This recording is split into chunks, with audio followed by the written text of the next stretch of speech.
Let's talk about this Supreme Court ruling. It stops Joe Biden from enforcing new Title IX protections for transgender students who choose to identify as the opposite gender. 10 states are now allowed to conduct their blocks of the Biden administration's meddling in women's sports and bathrooms. Let me get your reaction to that ruling.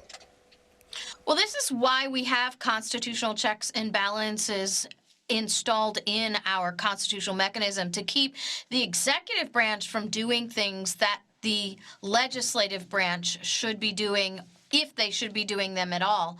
And that's why communists want to eliminate these constitutional checks and balances, and the American people have to resist every effort to replace constitutional checks with political ones. Okay, estimated 100,000 anti-Semitic protesters making their voices known at the Democratic National Convention. And in a fascinating bit of irony, the Democrats have erected a wall to keep those protesters out of their event, and they're embracing the protections of the Chicago Police Department, even though many inside the convention support defunding the police.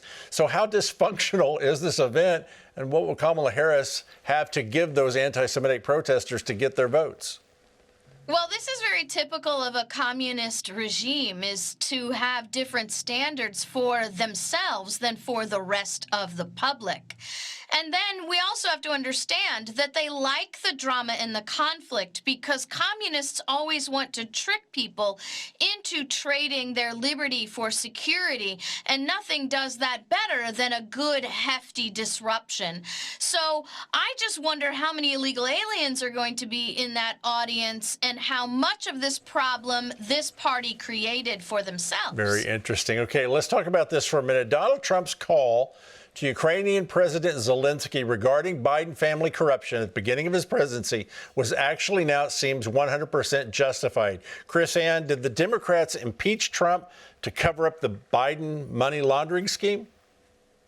Well, you can't scan the congressional rolls and not find someone who has done something that Donald Trump was either indicted or impeached upon. And I think that proves in and of itself that all of these attacks were politically motivated.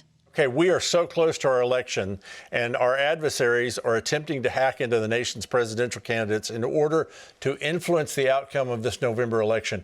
Iran just cyber attacked the Trump campaign, hoping to aid in a Harris victory. China also favors Kamala Harris victories, while foreign policy experts say that Russia and Vladimir Putin favor Trump winning. So is this type of targeted election interference effective? Will it work?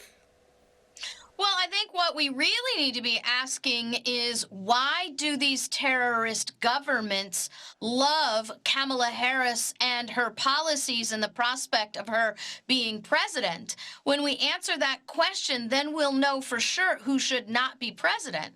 Okay, real quickly, you mentioned citizens, non-citizens voting. Listen to this lady stumping for non-U.S. citizens like herself to register to vote.